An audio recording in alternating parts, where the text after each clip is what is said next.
একটা মানুষ যখন আপনাকে অবহেলা করবে তখন তার অবহেলার শুরুটা হবে এমন, আপনি প্রতিদিনের মতো নিয়ম করে সকালবেলা ঘুম থেকে উঠে তাকে মেসেজ করবেন, কিন্তু আপনার সকালবেলাটা অন্যান্য সকালবেলার মতো হবে না। অন্যান্য সকালবেলা আপনি তাকে মেসেজ দেওয়ার সাথে সাথেই রিপ্লাই দিত, কিন্তু আপনি ওই দিন সকালবেলা তাকে একটার পর একটা মেসেজ করে যাবেন, কিন্তু সে রিপ্লাই করবে না। সে আপনার মেসেজগুলো দেখে না দেখার ভান করে বসে থাকবে। আপনি অনেকগুলো মেসেজ দেওয়ার পর সে হঠাৎ করে এসে জাস্ট হুঁ বলে চলে যাবে আপনার ইনবক্স থেকে। তখন আপনি অবাক হয়ে যাবেন যে আমি আমার প্রিয় মানুষটাকে এতগুলো মেসেজ দিলাম আর সে আমাকে ছোট্ট একটা রিপ্লাই দিয়ে চলে গেল। তখন আপনি তাকে আবারও অনেকগুলো মেসেজ দিবেন আর বলবেন আমি তোমাকে এতগুলো মেসেজ দিলাম আর তুমি ছোট্ট একটা রিপ্লাই দিয়ে চলে গেলে। তখন সে আপনাকে বাহানা দেখাবে, আমি আজকে অনেক ব্যস্ত আছি, আমি সময় করে তোমার সাথে কথা বলবো। এই কথা বলে সে আবারও আপনার ইনবক্স থেকে চলে যাবে, কিন্তু সে ঠিকই ঘন্টার পর ঘন্টা অনলাইনে থাকবে। দুঃখের বিষয় হলো সে আপনাকে একটা মেসেজও দিবে না, আর আপনি বারবার তার প্রোফাইলটা চেক করবেন, দেখবেন সে অনলাইনে আছে, আর আপনি অপেক্ষায় থাকবেন সে আপনাকে মেসেজ দিবে।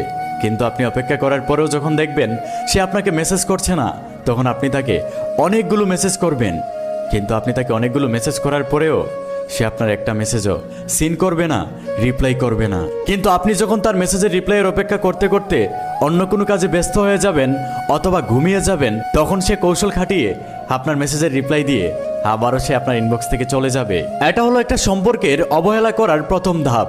এই ধাপ দিয়ে শুরু হয় একটা সম্পর্কে অবহেলা করা, আর এইভাবে চলে যাবে আরো কিছুদিন। তারপরে শুরু হবে দ্বিতীয় ধাপ।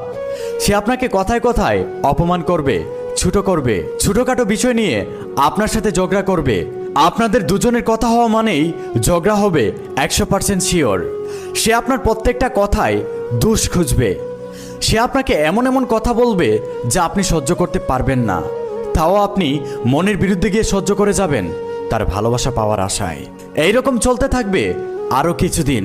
তারপরে শুরু হবে অবহেলার তৃতীয় ধাপ। সে আপনাকে কথায় কথায় ব্লক করে 2-3 দিন রেখে দিবে। তারপরে আপনি তাকে বিভিন্ন ফেক আইডি থেকে মেসেজ দিবেন অথবা বিভিন্ন নাম্বার থেকে কল দিয়ে তার হাতে পায়ে ধরে ব্লক খোলাবেন। তারপর সে আবারও কোনো একটা কথা নিয়ে আপনার সাথে আপনাকে আবারও ব্লক করে দিবে। তখন আপনি অনেক কষ্ট পাবেন, আপনার দিনরাত অনেক কষ্টে কাটবে, আপনার দিনরাত এক হয়ে যাবে। তখন আপনি তার কাছে নত হয়ে বলবেন আমি তোমাকে অনেক ভালোবাসি, তোমাকে ছাড়া আমি বাঁচব না, তুমি আমার সাথে এমন করো না। কিন্তু আপনি তার কাছে নত হওয়ার পর সে আপনাকে আরও বেশি কষ্ট দিবে, আপনাকে আরও বেশি বেশি করে অবহেলা করবে। কিন্তু আপনি একটা সময় তার এইসব আচরণ সহ্য করতে না পেরে আপনি তার উপর থেকে মুখ ফিরিয়ে নেবেন। আপনার